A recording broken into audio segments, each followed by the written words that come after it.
وصلى الله عليه وعلى آله وأصحابه الذين كانوا له عصيا نجيا. قال الله تعالى في كلامه المجيد والفرقان الحميد: أعوذ بالله من الشيطان الرجيم. بسم الله الرحمن الرحيم. كل نفس ذائقة الموت. قال رسول الله صلى الله عليه وسلم: إنما الأعمال بالنيات. قال الله تعالى: إن الله وملائكته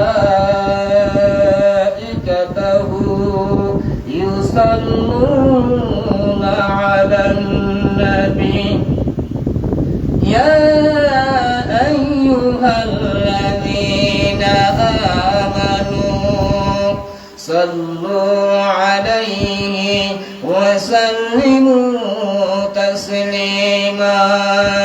اللهم صل على سيدنا مولانا محمد وعلى آل سيدنا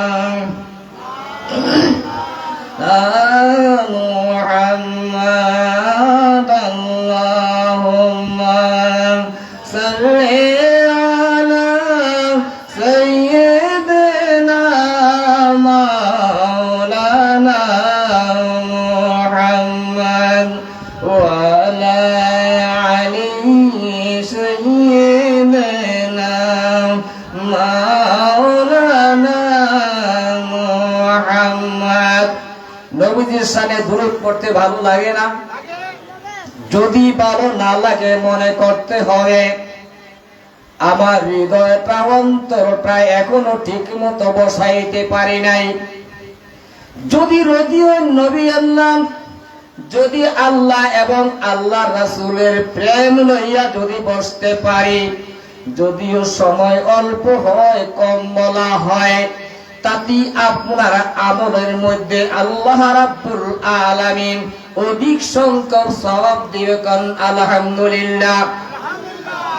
তাই যখনই যতটুকু পড়ি আল্লাহ এবং আল্লাহ রাসূলের উপর প্রেম ভালোবাসা রেখে যতটুকু সময় যেখানে যেই কাজই করি না কেন একটু মনোযোগের সহিত করলে সেই কাজটার মধ্যে কি হবে? কাজটাও সুন্দর হবে, আমলের কি হবে? বরকত হবে। যাই হোক, সংক্ষেপ কথা ভূমিকা দেওয়ার সেই সময় আর আমার নাই। আজকের এই রায়কান্দি মরহুম মগফুর জনাব আলহাজ অলিউল্লাহ মোল্লা সাহেবের রুহের মাগফিরাতের উদ্দেশ্য করে তথা সকল কবরবাসীদের মুক্তির লক্ষ্যে দোয়ার উদ্দেশ্যে আজকের এই পবিত্র মাহফিল ও দোয়া ব্যবস্থা হয়েছে। যে মহান আল্লাহ রাব্বুল আলামিন, আমি কিন্তু ভূমিকায় কারো সম্বোধন করতে পারি নাই, আমি ক্ষমা চেয়ে নিচ্ছি।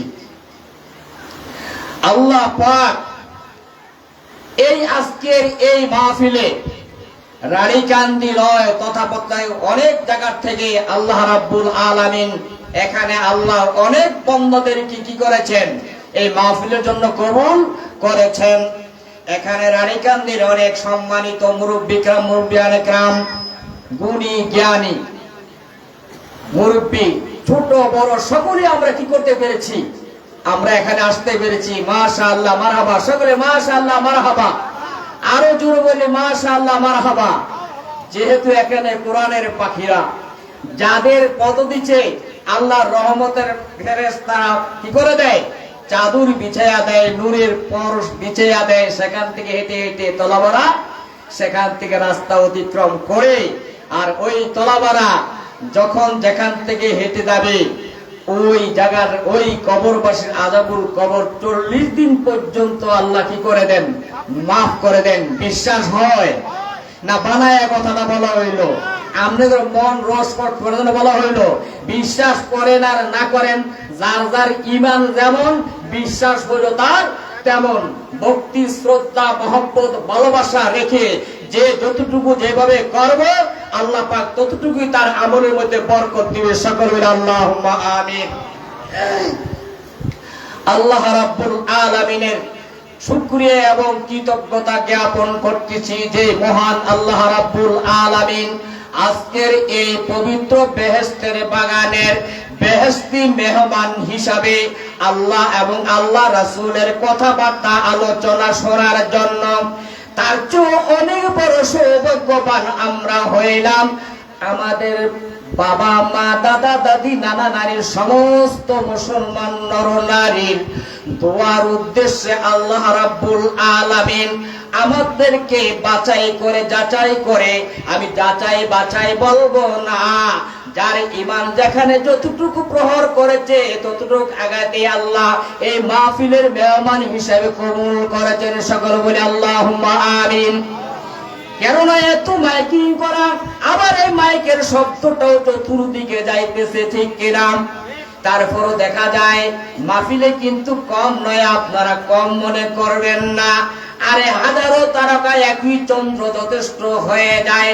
মুমিন যদি হয় একজন, আর হাজার হাজার যদি সেখানে কি হয় বেঈমান থাকে, ওই একজন মুমিনের কাছে করা যাবে না, মোকাবিলা করা সম্ভব হবে না, যদি না তার ঈমানের উপর, তার ভক্তির উপর, তার বিশ্বাসের উপর যদি তার কি থাকে, বিশ্বাস থাকে।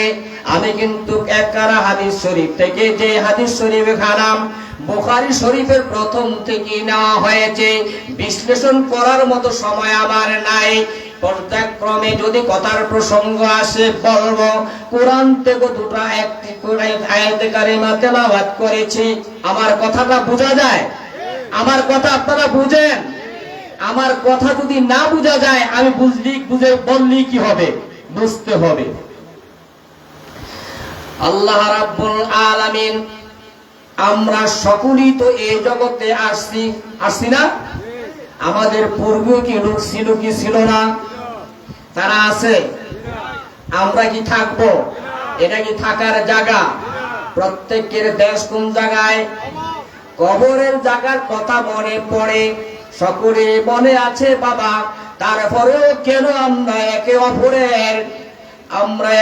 অপরের হিংসা, বিদ্বেষ, কিবোধ শাকায়িত করার জন্য, পরের অর্থকে লুণ্ঠন করার জন্য, নিজের স্বার্থকে চরিতার্থ করার জন্য আমরা কেন একে অপরের উপর জুলুম করতেছি? কেন আমরা একে অপরকে ঠগাইতেছি? এতটুকুই যদি তার কবরে আমি আসছি, থাকতে পারবো না।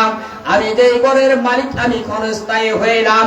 যেই বাড়ির ক্ষণস্থায়ী মালিক হইলাম, আমি কি সেই বাড়ির মালিক ছিলাম নি?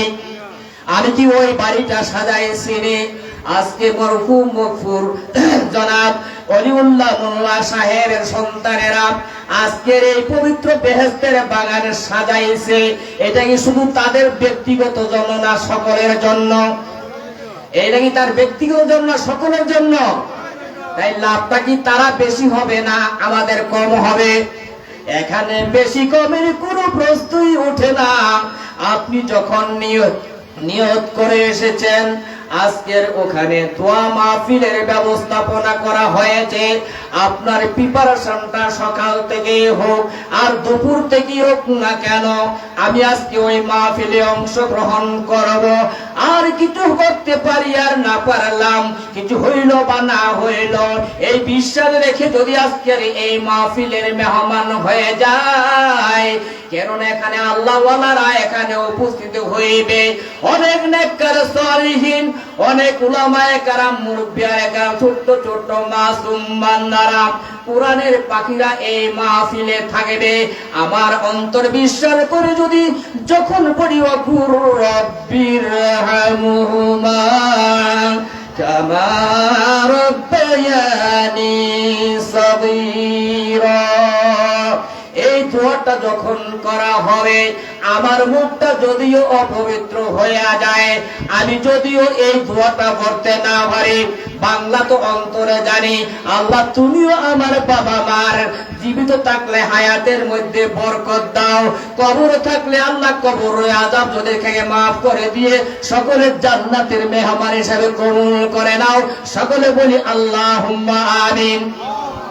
এই পৃথিবীতে সকল বস্তুই কি করবে? মৃত্যুর স্বাদ গ্রহণ করবে। শুধু করবে নাকি? শুধু করবে নাকি? আল্লাহ আল্লাহ ছাড়া দুনিয়ার যত কোন কায়নাতের মধ্যে যত মাখলুক আছে, সমস্ত মাখলুকই একদিন আগে হোক আর পরে হোক, সকলকে এই দুনিয়ার জমিন ছেড়ে দিয়ে আমরা যে কবর নামক একটা কথা শুনতেছি, বাড়ি আমরা কত ভাই বেড়াদর আত্মীয় স্বজনের গোরস্থানে নিয়ে কত দাপন করলাম। আমরা যখন আমাদের বাড়িতে আমাদের ঘরের মধ্যে কোন মুমূর্ষ রোগী, বাবা হোক মা হোক বা হোক যেই হোক না কেন, মৃত্যুর সময়টা যখন গণায় আসে, আমরা অনুভব করি ওই ব্যক্তিকে, ওই রোগাক্রান্ত ব্যক্তিকে শয্যাতে রাখিয়া চতুর্পাশে ছেলে মেয়ে ভাই বেড়াদর একত্র বসিয়া তার উপর যে যেভাবে যে দুরূদ, যে কোরআন শরীফ তেলাওয়াত করে, তাসবিহ পড়ে বিভিন্ন প্রকারের ওয়াজিফা পাঠ করতে থাকি কিনা? পাঠ করি আমরা। যখন কেউ অন্তিম শয্যায় শায়িত হয়ে যায়, আমরা ছেলে মেয়ে ভাই বেড়াদর আপনজন পাড়া প্রতিবেশী তাকে মাঝে রাখিয়া চতুর্দিকে সবাই বসিয়া যায়, ঠিক কিনা বলেন দেখি? সেখানে বসে কিন্তু কোনো কথা বলে না, যে যাহা পারি যাহা আমল করি ওই আমলটা করতে থাকি। এ তো চতুর্দিকে তো আবার আপনার বেষ্টনীর মধ্যে দিয়ে মাঝে দিয়া রাখা হইল, কিন্তু আপনি পড়তেছেন সুবহানাল্লাহ সুবহানাল্লাহ, আলহামদুলিল্লাহ আলহামদুলিল্লাহ, আল্লাহু আকবার আল্লাহু আকবার, লা ইলাহা ইল্লাল্লাহু আল্লাহু আকবার আল্লাহু আকবার, ওয়ালিল্লাহিল হামদ। আল্লাহুম্মা সাল্লি আলা সাইয়্যিদিনা মুহাম্মদ নাবিয়্যিল উম্মি ওয়া আলিহি ওয়া সাল্লিম। বিসমিল্লাহির রহমানির রহিম। ইয়াসিন ওয়াল কুরআনিল হাকীম। পড়তে থাকি না? কি জন্য পড়তে থাকি আমরা বুঝতে পারতেছি, বোধহয় কিছু সময়ের মধ্যে বোধহয় তার প্রাণ পাখিটা বের হয়ে যাবে। এই প্রাণ পাখিটা যাতে শান্তি মতো সুন্দর ভাবে হৃদয় থেকে বের হয়ে যাইতে পারে, আমার বাবার জন্য, আমার মায়ের জন্য, আমার ভাইয়ের জন্য, সকলের জন্য আমরা এই প্রার্থনায় রত থাকি। কোন পাখি কোন মুহূর্তে হযরত আজরাইল আলাইহিস সালাতু ওয়াস সালাম আসিয়া তার কর্তব্য অর্ডার আল্লাহর পক্ষ থেকে করা হয়েছে, যত সময় 1 সেকেন্ড আগেও আসবে না, 1 সেকেন্ড পরেও আসবে না, যথা সময় যথা নিয়মে উপস্থিত হইয়া এই ব্রেকার নয়, যদি প্রাচীর তারা বেষ্টন করে রাখো, তারপরও তাকে সেখান থেকে রক্ষা করা যাবে না। যাবে? যাবে না। সবাই সামনে বসে রইলাম, কোন ফাঁক দিয়ে হঠাৎ করে আল্লাহ রাব্বুল আলামিন মউতের ফেরেশতা পাঠাইয়া দিয়া তার সাথে সাথে অনেক ফেরেশতা পাঠাইয়া দিয়েছেন। দুই রকম ফেরেশতা পাঠানো হয়। যখন কোন ইমানের সাথে মৃত্যুবরণ করবে, ইমানদার হবে, বেঈমান হবে না, ওই ইমানদারের সামনে আয়েশা রহমতের ফেরেশতারা বেহেশত হইতে আতর গোলাপ জাফরান ধৃত সুগন্ধি নিয়ে তাহার পাশে আয়েশা বলে, বিসমিল্লাহির রহমানির রহিম, ইয়া আইয়াতুহান নাফসুল মুতমাইন্নাহ। জোরে বলে আল্লাহু আকবার। হে প্রশান্তিময় আত্মা, তোমার প্রভুর রাজার সন্তুষ্টি লক্ষ্যে তোমার আল্লাহ রাব্বুল আলামিনের বিশেষ অনুগ্রহের মধ্যে তুমি তাহার সাক্ষাতে চলে আসো। জোরে জোরে বলি আলহামদুলিল্লাহ। এই বাড়ির তাফসীর অনেক ব্যাখ্যা বিশ্লেষণ সংক্ষেপে কথাটা বলে যায়, যখন নাকি সেই প্রাণ পাখিটা বের হয়ে আসে, যেমন নাকি ছোট্ট শিশু মায়ের বুকের দুধ পান করতে করতে ঘুম ফাঁক দিয়ে ঘুম এসে যায়, মাও নিজে বলতে পারে না, তাই না? যখন দেখা যায় দুধ আর তোষা তেমনটা হইতেছে না, লক্ষ্য করে দেখে বাচ্চাটা ঘুমিয়ে পড়েছে, সুন্দর করে তাকে বিছানার মধ্যে শয়ন করে দেয়, যাতে করে কোনো দুষ্ট, যাতে করে কোনো পোকা মাকড় তাকে মশা মাছি ক্ষতি করতে না পারে। আরামের জন্য মাথার মধ্যে একটা বালিশ লাগাইয়া, পায়ের নিচে বালিশ দিয়া, সুন্দর করে খাটের মধ্যে শোয়াইয়া আরেকটা মশারি টানাইয়া দেওয়া হয়, ঠিক কিনা বলেন দেখি? যাতে করে ওই সন্তানটা কোন অবস্থাতে কোনো কষ্ট না হয়। মুমিন যখন দুনিয়ার জমিন থেকে বিদায় হয়ে যায়, আল্লাহর সাক্ষাতে যখন চলে যাবে, ওই মুমিন ব্যক্তির অবস্থায় রূহটা আমরা চতুর্দিকে বসে আছি, কেউ জানি না, কেউ বুঝি না, কোন পাকে জানি দেখা যায় বাবা তো আর দুনিয়ার জমিনে নাই। একে করে তোরা কে কি করতেছ? বাবা তোমার এই দুনিয়ার জমিনে বেঁচে নাই। ইন্না লিল্লাহি ওয়া ইন্না ইলাইহি রাজিউন। ঠিক না বলেন দেখি? তাহলে আমরা এখন যুবক, আমরা এখন কিশোর, আমরা এখন বৃদ্ধ, কারো কাছে কি কোনো সার্টিফিকেট আসেনি যে আপনার আবার মৃত্যুটা আরো 10 বছর পরে হবে, আরো 10 ঘন্টা পরে হবে? এটা কারো কাছে আসেনি। আজকের একটা বাস্তবতা ঘটনা, আমি রোগী দেখাইতে গিয়ে চাইতেছিলাম ঢাকার মধ্যে হার্ট ফাউন্ডেশনে, ওখানকার ডাক্তার আমার মতলবের মধ্যে আসে, আসার পথে যখন এই শুনিয়া ঢাকা না গিয়া মতলব গেলাম, মতলব গিয়া শুনি শনির আক্রা ছাড়াইয়া আসে, ওই ডাক্তারের গাড়িটা পিছনের থেকে ধাক্কা মেরে সামনে গাড়ির সাথে ধাক্কা মেরে গাড়িটা কি হয়ে গেছে, দুমড়ে গেছে, কিন্তু ডাক্তার এবং তার সহযোগী বেঁচে আছে। আল্লাহু আকবার, আল্লাহু আকবার। বাঁচানোর মালিক কে? বাঁচানোর মালিক কে? আমানের মালিক কে? ইজ্জতের মালিক কে? আবার যত খাওয়া দাওয়া, চলাফেরা, কাজ কর্ম, উঠা বসা, যত কর্ম আছে, সমস্ত কর্ম কার জন্য? কার জন্য হবে? আল্লাহর জন্য যদি হয়, আমি সবার সাথে কথা বলবো কার কিভাবে এই কথাটা যেন সন্তুষ্ট হইতে পারে। আমি আল্লাহর সন্তুষ্টির লক্ষ্যই তো আমার ভাই বেরাদর আপনজন পাড়া প্রতিবেশীর সাথে কথাবার্তা বলবো, যাতে করে আমার কথাটার মধ্যে, আমার কথার মধ্যে কষ্ট না হয়। আমার কথার মধ্যে যদি কষ্ট না হয়, আমার এই কথার উপদেশের মধ্যে আল্লাহ সন্তুষ্ট হয়ে যায়। জোরে সুরে বলেন না আলহামদুলিল্লাহ। এরপরে আমি যদি ব্যবসা করি, ব্যবসা করব কার জন্য? দেখা যায় আমার জন্য ব্যবসাও করবো আল্লাহর জন্য। অফিস আদালতে, কল কারখানায়, খেতে খামারে কাজ করবো কার সন্তুষ্টির জন্য? আল্লাহর সন্তুষ্টির জন্য। কেমন করে কথাটা একটু বেশ লেগে গেল বুঝে, কথাটা আমার জন্য আমি কাজকর্ম করি, আমার সম্পদ বাড়ানোর জন্য অর্থ আমি কি করে অর্জন করি, এই কথাটা বলা হইল। আমার কাছে যদি তাকুল্লাহ, আল্লাহর ভয় থাকে, বাবা কখনো আমার এই জবান দ্বারা কারো ঝগড়া করতে পারে না, আমার এই জবান দ্বারা কারো কটু বাক্য বলতে পারে না, আমার এই জবান দ্বারা কারো সমালোচনা করতে পারে না, আমার এই জবান দিয়ে মানুষের উপকার ছাড়া অপকার করা সম্ভব নয়। তাহলে তো আল্লাহ সন্তুষ্ট হয়। তাই কাজটা কার জন্য হলো? কার জন্য হলো? আল্লাহর জন্য হলো। আপনি ব্যবসা করতেছেন, ব্যবসাটাও আল্লাহর জন্য। ব্যবসাতে যাতে সন্তুষ্ট আল্লাহ থাকে, আমার দয়াল নবী যেন সন্তুষ্ট থাকে, তাহলে উভয়ের সন্তুষ্টি হবে। সন্তুষ্ট ঠিক কিনা বলেন দেখি? আমি আপনি ব্যবসা করতেছি, ওই ব্যবসার মধ্যে যদি 2 নম্বরে না করি, ভেজাল না মিশাই, মাফে কম দেই, এইভাবে যেহেতু আমি তো জগতে থাকার মানুষ না, আমি জগতে থাকতে পারবো না, আমার তো একদিন আল্লাহ রাব্বুল আলামিনের দরবারে আমাকে ধর্ণা দিতে হবে। আল্লাহ বিসমিল্লাহির রহমানির রহিম, ইন্না লিল্লাহি ওয়া ইন্না ইলাইহি রাজিউন।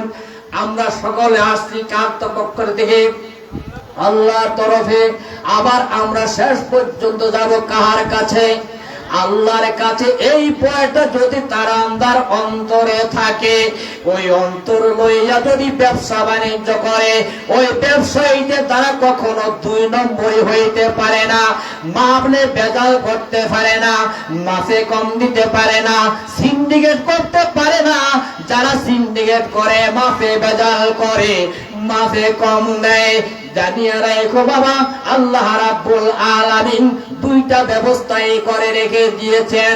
একটা হইল জান্নাত, আর একটা হইল জাহান্নাম। আপনার মনে দুটোটা পথই খোলা আছে, আপনি ইচ্ছা করলে কোনটা আপনি বেছে নিবেন। আল্লাহ আপনাকে এমন একটা জ্ঞান দিয়েছেন, ওই জ্ঞানের মধ্যে যাচাই বাছাই করে যদি আমি আপনি জগতের মধ্যে চলতে পারে, থাকতে পারে, আবার আল্লাহ রাব্বুল আলামিন পুরস্কার দিয়ে ঘোষণা করেছেন, যখনই কবরের মধ্যে আপনাকে দাফন করার কাজ সমাপন হয়ে যাবে, ওই দাফন কাফন কাজ সমাপন করে যখন মৃত্যু ব্যক্তিকে কবরে রেখে আমরা সকলে যখন চলে আসে কবরের মধ্যে, তখন 2 জন ফেরেশতা মুনকির এবং নকির কি করে? আসিয়া সওয়াল জবাবের ব্যবস্থা করে না? আমরা শুনতেছি না? আমরা দেখছি, কেউ দেখছি? কি করছি? শুনছেন? কি করছি? বিশ্বাস। ওইখানে যদি বিশ্বাস আপনার বিশ্বাসের মালা হয়, ওই কবরের দেশে আবার 2 জন ফেরেশতা কিরামান কাতিবিনা ইয়ালামুনা মা তাফআলুন, 2 জন ফেরেশতা আছে আমার 2 কাঁধে। ওই 2 জন ফেরেশতাও আমার কর্মগুলি লিখতেছে।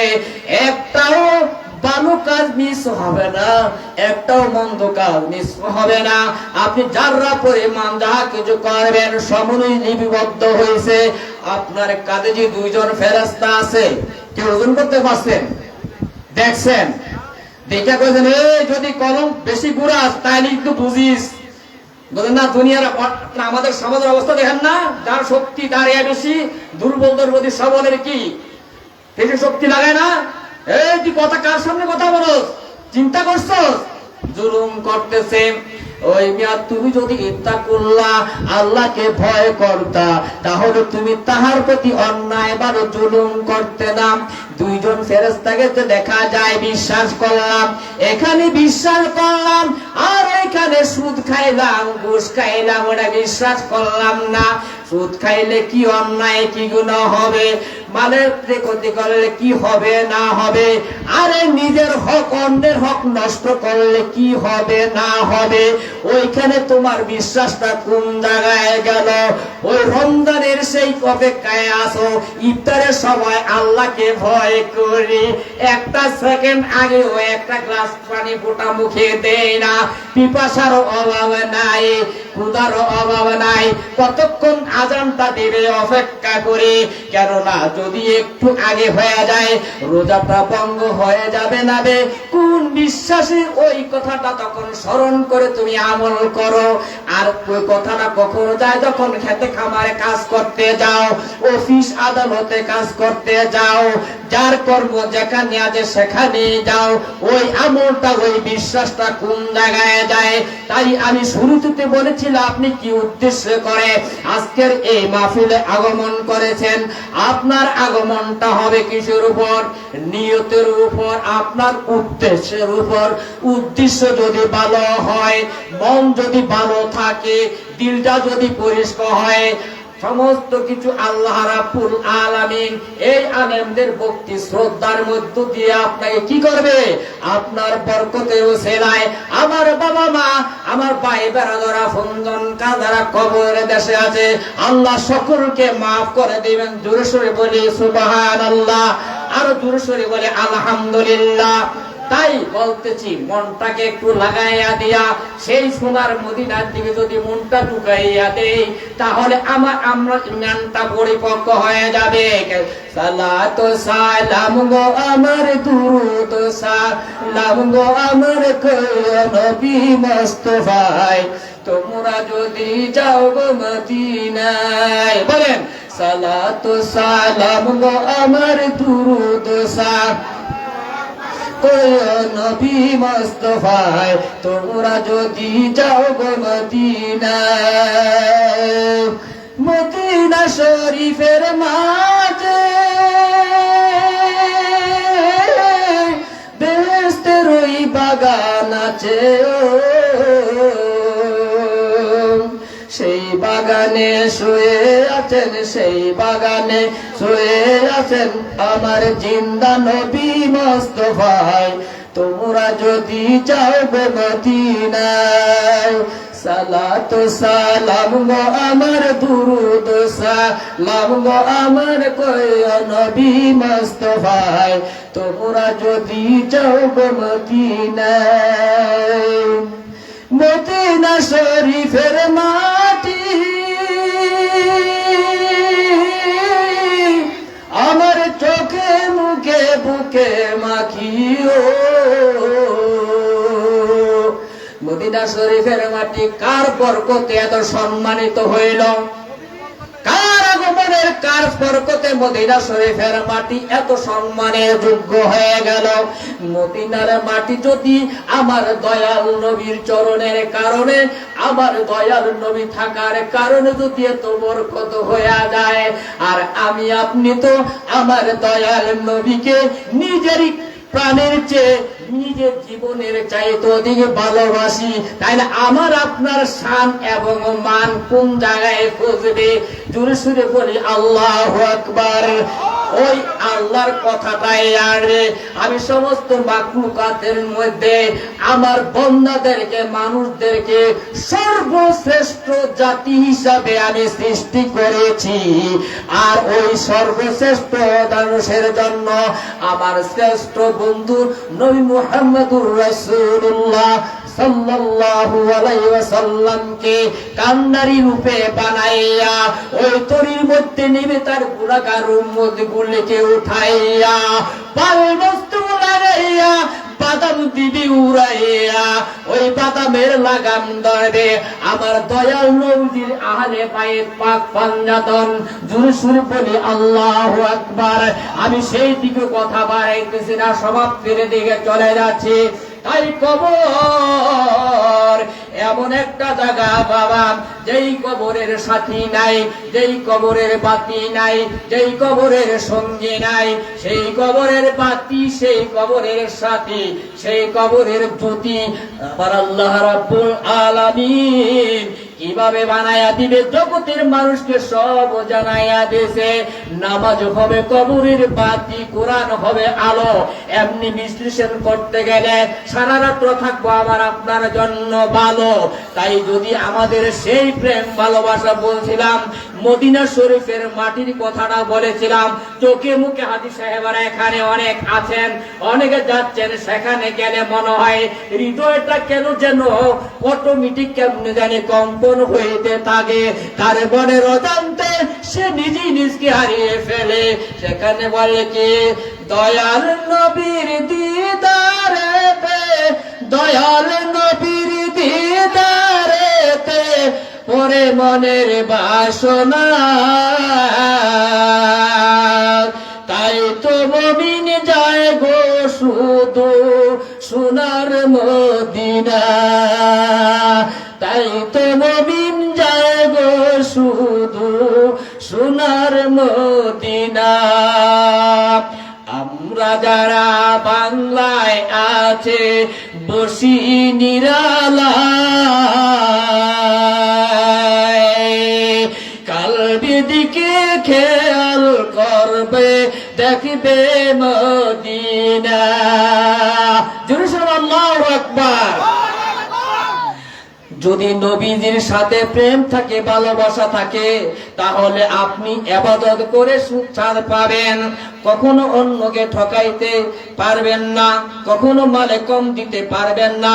দোকানপাটে বসে যদি আমরা বিভিন্ন আলোচনা না করে, একটা দোকানের সামনেও, একটা রাস্তার সামনেও আমরা বসে বসে এমন কোন আলাপ দেখি না, ভাই একটু আলাপ করেন তো, নামাজ পড়তে কয়টা ফরজ, ওযুর মধ্যে কয়টা ফরজ, ভাই আজকে তো ফজর নামাজটা আমি এমনি পড়লাম, আপনি পড়ছেননি, এই কথার কোনো আলোচনা নাই। কিন্তু কার বাড়িতে কার ঘরে কি পাক করছে, আপনি ঘুম নষ্ট করে ওই বাড়ির দিকে তাকান, ওই চক্ষুগুলি আল্লাহ রাব্বুল আলামিন সীসা দিয়ে আপনার চক্ষুটা কি করে দেবে, বন্ধ করে দেবে। আপনার যেই জবান দ্বারা আপনি খুঁটে খুঁটে অন্যের দোষ ত্রুটি তালাশ করে বের করবেন, ওই মুখের মধ্যে আল্লাহ কি করে দেবেন, সিলমোহর করে দিবেন। বাবা এখনো সময় আছে, এখনো তওবা করে এখন আল্লাহর কাছে ক্ষমা চাই। আল্লাহ রাব্বুল আলামিন ইন্নাল্লাহা আলা কুল্লি শাইইন কাদির, আবার বলেন ইন্নাল্লাহা গফুরুর রহিম। সুবহানাল্লাহ, আলহামদুলিল্লাহ, লা ইলাহা ইল্লাল্লাহ, সুবহানাল্লাহ, লা ইলাহা ইল্লাল্লাহ, লা ইলাহা ইল্লাল্লাহ, লা ইলাহা ইল্লাল্লাহ, সুবহানাল্লাহ, ওয়ালহামদুলিল্লাহ, লা ইলাহা। তাই তো আমার পূর্বের আলোচকের আলোচনা করেছেন কবরের কথা, হযরত উসমান গনি রাদিয়াল্লাহু তাআলা কিভাবে চোখের পানি ফেলেছেন। আমাদের সম্মানিত খতিব সাহেব সংক্ষেপ সময় হইল, তারা সুন্দর চুম্বক কিছু কথাবার্তা আলোচনা করেছেন। কবর এমন একটা জায়গা, বাবাকে কবরে রাখা সন্তান যদি ওই কবরের পাশে দাঁড়াইয়া একবার আলহামদুলিল্লাহ সূরা, তিনবার সূরা ইখলাস, ইস্তেগফার, দুরূদ শরীফ পড়ে কিছুই জানেন না, কিছুই বোঝে না, চক্ষুটা বন্ধ করে যদি বলে, বাবা গো, এই সুন্দর বাড়ি ঘর জায়গা জমিন তুমি কষ্ট করে জোগাড় করে অর্থ সমাধান দিয়ে আমাদেরকে সুখের জন্য তুমি কারোর সাথে কত অন্যায় করেছ, কত বেয়াদবি করেছ, আজ বাবা সমস্ত কিছু আমরা ভোগ করে তুমি নিশ্চয় অবস্থায় এই কবরের মধ্যে আল্লাহ শুয়ে গেছে। ও আল্লাহ, আমাদের তো দেবার মতো কিছু নাই, আমার তো কোনো সাহায্য নাই। মাবুদ, আমার বাবা ছোট্টবেলায় আমাকে সুখের জন্য আমার সন্তুষ্টির জন্য যখন যাহা চেয়েছি তখন তাই দিয়েছে। এ আমার অভাব পূরণ করতে গিয়ে আমার বাবা কত অন্যায় কাজে জড়িত হয়ে গেছে অনিচ্ছা সত্ত্বেও। আল্লাহ আমি গুনাহগার, তার সন্তান দেবার কিছু নাই। আল্লাহ তুমি আমার বাবা মাকে ওই কবরের মধ্যে শান্তিতে রাখো। সকলে বলে আল্লাহুম্মা আমিন। সন্তান যখন হাতটা উঠাইয়া আল্লাহর কাছে রোনাজারি করতে থাকবে, চোখের পানিটা উঠাবে। চোখের পানিটা যদিও না আসে, কান্নার বান যখন চলে আসে, আল্লাহ রাব্বুল আলামিনের রহমতের দরিয়ায় চুষ মেরে যায়। আল্লাহ রাব্বুল আলামিন ফেরেশতাদেরকে ডেকে বলে, ও আমার ফেরেশতারা, যাও যাও, ওই আমার বান্দা তার বাবা মার কবরের পাশে দাঁড়াইয়া আমি আল্লাহর কাছে কি বলতেছে, আমি বিলে রহমান, আমি বিলে রহিম, আমি বিলে গাফফার, আমি আল্লাহ রাব্বুল আলামিনের এই নামের বরকতে, আমি আল্লাহ রাব্বুল আলামিনের এই ভক্তি বিশ্বাসে রেখে তো সন্তানটা তার বাবা মা ভাই বেরাদর আপনজনের কবরের পাশে দাঁড়াইয়া বলতেছে, আমি তেমন নিষ্ঠুর নই। সারা জীবন সে কি করেছে, আমাকে আল্লাহ মনে স্বীকার করে নাই, আমি তাকে যা হুকুম করেছি বুঝতে পারে নাই। একদিন তো বুঝে এখন বুঝতে পারতেছে কবরটা কেমন জায়গা। বলতেছে, আমি বিলে রহমান, যাও যাও যাও, আমার ওই বান্দার তার সন্তানের হাত ওঠার বরকতে আমি আল্লাহ রাব্বুল আলামিন আমার বান্দার এবং তার বাবা মার সকলের গুনাহ আমি আল্লাহ মাফ করে দিলাম। জোরে সুরে বলে আলহামদুলিল্লাহ। সবচেয়ে বেশি আমাদের ব্যথা লাগে যখন জানাজা সামনে আসে, ঠিক না?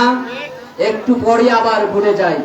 জানাজার সালাম ফিরাইয়া দিতে শেষ, কিন্তু আরেকজনের কি নাই, আলোচনা সমালোচনা করতে শেষ নাই। দেখছিস নিরে মাদ্রাসার কাছে তার জীবনও ভাড়া দেয় নাই। তফসির কিতাব তো বুঝবে দূরে কথা, আলিফটা খাড়া করে দেবে আলিফ না হোয়াই দিলে জের না জবর এইসব বলার ক্ষমতা নাই। কিন্তু খায় মুফতি সাজ্জা যে ফতুয়াটা দেয়, এটা কিন্তু আমরা কান পাইতা কথাটা তো তুই কি কইছ, আমরা তো এসব বুঝতে পারি নাই। যাই হোক, আমরা সেই আলোচনা না গিয়ে ওই ভক্তি বিশ্বাস শ্রদ্ধা ভালোবাসা রেখে আমরা যেন কি করতে পারি, খাঁটি ইমানদার আল্লাহ এবং রাসূল প্রেমিক হয়ে এই জগৎ থেকে আমরা বিদায় হইতে পারি। আজকে এই মাহফিল যেই উদ্দেশ্যে আল্লাহ কি করেছেন, আমাদেরকে আল্লাহ উপস্থিত করেছেন, আল্লাহ সেই মরহুমদের রুহের মাগফিরাত তথা সকলের রুহের মাগফিরাত কামনা করে এই সংক্ষিপ্ত সময় সংক্ষিপ্ত আলোচনা এখানে শেষ করেছি। ওয়া আখিরু দাওয়ানা আনিল হামদুলিল্লাহি রাব্বিল আলামিন। আসসালামু আলাইকুম ওয়া রাহমাতুল্লাহি ওয়া বারাকাতুহু।